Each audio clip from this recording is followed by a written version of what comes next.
Hello, everybody, and welcome back to the Patriots Real-Time Podcast. I'm your host, Theo Diesenhaus. Today, we have our first emergency podcast of the 2026 offseason. The Patriots have released star wide receiver Stefon Diggs. They released him just a few hours ago. He will be officially released on March 13th when the new league year opens. I want to talk about why I wasn't surprised, what the Patriots get in return for releasing Diggs, and I want to talk about the future of the Patriots receiving core without Diggs. So let's just get right into it. All right, so let's talk about first why the Patriots did this and why I honestly thought it made perfect sense and why I wasn't really shocked and kind of expected the team to do this. So with the release, the Patriots saved $18 million in cap space, which is a significant amount. It bumps their cap space up to, I believe, $59 million. I will check right now, but it is a significant bump in cap space, which is obviously not necessarily needed, but it is very helpful. Here we go. So 57,000 is the 57 million is the cap space number for the Patriots that they can spend in free agency. So yeah, it's a big bump. I think they went from like 41 or so, if I'm doing my math correctly, something like that, something along those lines. Obviously, that's not the correct math, but they also had to factor in the draft picks, and I don't know how this guy that got that number was factoring it in. So it was somewhere around the 40s. It goes up to 57. So a big increase in cap, but it wasn't only the cap space, because if you have a good player, Milton Williams, for example, I don't exactly remember how much he's making, but he's making a lot of money, and you're not calling for Milton Williams to be cut. And the reason for that is because he is 20-something years old, and he had this career season, and obviously you wouldn't cut him.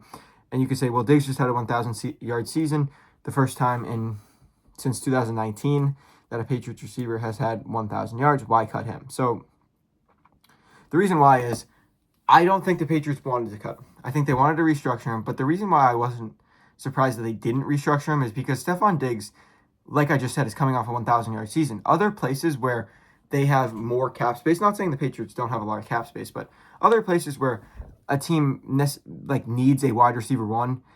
For example, Denver would be a place to look out for. And then teams that actually need like wide receiver ones would be like Tennessee. Cleveland would be a destination. You could even throw in Baltimore. I don't know their cap situation, but those teams would be more willing to pay Diggs, and he knows that, than the Patriots, because you look at the Patriots, they have other options that they can go for. Alec Pierce would love to come to New England, from what I'm hearing. Maybe not love, but would be open to it, where I don't think Alec Pierce is open to playing with a guy like Shedeur Sanders, who, no offense to Shedeur Sanders, is not close to being the same caliber player as Drake May, or a guy like Cam Ward, who has potential, but once again, Drake May is probably a top 5 quarterback. Not even probably. He is a top 5 quarterback in the NFL, while Cam Ward is probably a bottom 10 quarterback amongst starters in the NFL. Similar, Shedeur Sanders, probably not a top 32 starting quarterback in the league. So you look at some of those guys, that's probably why I think Diggs knows that he can go and elevate another quarterback. Drake May, the MVP of the league in our hearts, doesn't need... Well, he obviously needs a guy that's going to come in there and help and get open. Like we saw the Patriots struggle in the Super Bowl because their playmakers couldn't get open, and that includes Stefon Diggs. But so that's one of the reasons why I didn't think Stefon Diggs was necessarily going to come back and just be very happy with the pay cut, because he knows he can make $26 million in Tennessee or Baltimore or Cleveland, or insert a place that doesn't have a wide receiver one and has cap space. But yeah, so that's one of the reasons why, or that is the reason why I didn't think they were gonna, or he wasn't gonna come back on a pay cut. And then again, I don't think they were gonna pay a 32-year-old receiver. I think he's going into age 33 season, $26 million to get 1,000 yards and disappear in the playoffs. Diggs didn't have a season where it was like he was productive in every game. The Patriots, Drake May's best games, you could argue, against the Jets. Diggs, not a great game. You could argue, sure, he had a great game against the Bills. He had a great game against the Ravens, and Diggs really had good games there too. But Drake May had a lot of good games without Stefon Diggs contributing. So he wasn't the driving force. He kind of was the driving force of the offense. But a guy, if you add an A.J. Brown or an Alec Pierce, those guys can be the driving force of the offense every week, and Diggs could not be that. at the age of 32. Also, legal situations play into it. Not going to get into that, but the Patriots have a lot of legal situations going on right now, and Diggs is a part of at least one of them.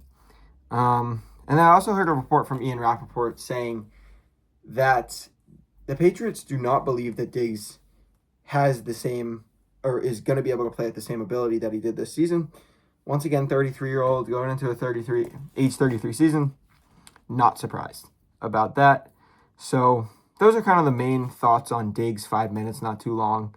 But those are the thoughts on Diggs. That's why they released him. And what really shocked me, and let me just take a sip of water real quick before I tell you what really shocked me. But what really shocked me was seeing all the reactions to the Diggs releasing. And, I posted about it maybe 2 or 3 times. Like, I wouldn't be shocked if Diggs isn't on the team. I'm fully out on Stefon Diggs being on the team next season. And people are like, oh, you're crazy. You don't know anything about football. You don't know ball. Like that one stupid meme. And then it's like Stefon Diggs gets released and these people are like, what? Why would they? No, this is crazy. Nobody thought. Like everybody, not everybody, but I knew, and not just me, Taylor. I'm not going to, there were other media members, Taylor Kyles being one of them, that kind of introduced me to this idea. Not me specifically, but as listeners to the podcast. And I was like, yeah, no, that makes sense. I looked at the cap space number. I did a little research for myself, obviously. And I was like, no, I actually agree with Taylor here and Mike Cadlick and all these guys that, yeah, it would make sense. And you can go out and you can trade for an A.J. Brown, who I think is better than Stefon Diggs. So what really surprised me is all these reactions to the Diggs thing. Like, you could be upset and you could say, I didn't want them to do it. But to be shocked is on them. If you were living under a rock, then I could see how you'd be shocked. But I don't know. I don't think that you could necessarily be shocked or this was shocking news. It really wasn't. It was a little startling, I guess, because I didn't think it would happen this quick.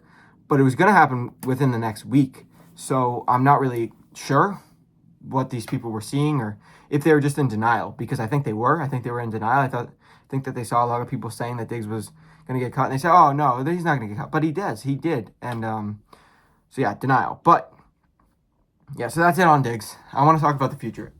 Everyone's going to talk about A.J. Brown and Alec Pierce, and so am I. So, Alec Pierce, the guy that will not replace Diggs. He's not as good as Diggs, even 32-year-old Diggs, but he brings an element to the Patriots that Stefon Diggs does not bring, that marries up with Drake May's game perfectly, and that being Alec Pierce's ability to get open deep.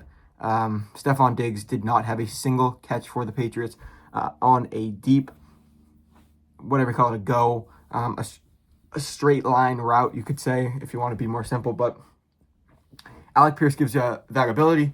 He's not a one-trick pony. He can get open over the middle of the field.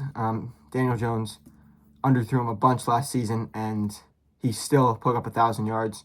So Alec Pierce, going to cost you a lot, but I think he is a good player for the future. And while I did say that he's not better than Stefon Diggs, he could be next season. So thoughts there. And then A.J. Brown would be the guy that I want. People talk about him regressing. I think it's more of an effort thing, and I think maybe that's not a great thing that he's not trying, but this guy was getting open on Pat Surtain consistently over the middle of the field. Can he beat a guy deep? No, he really can't, but he can get open over the middle of the field. He can kind of shift into more of that Diggs role, and instead of having a Stefon Diggs-esque player, you have a bigger-bodied receiver that will be here for maybe 4 or 5 years that can do what Stefon Diggs did this season 4 or 5 times. So really hoping that they trade for him. Now, if the package is too much, like Andrew and I talked about the other day, then I would rather trade for a Max Crosby if that's less. But right now we're talking receiver, so that's my thoughts. And so yeah, that's pretty much all the thoughts that I have. But Stefon Diggs released. Drop your thoughts in the comments if you have any. And we will be back with another Patriots podcast. I will be back with another Patriots podcast. Hopefully Austin will be with me as we preview free agency. And if not, we will be reacting to all of the Patriots' biggest signings. I will be, probably not Austin because he has a baseball workouts next week, but I will be reacting to every one of the Patriots signings unless they are very small. But yeah, we'll probably do a free agency recap next week. And yeah, so that's going to do it. Follow me on Instagram, Patriots3. Follow the podcast, Patriots Real Time. And we will see you the next time Patriots news breaks.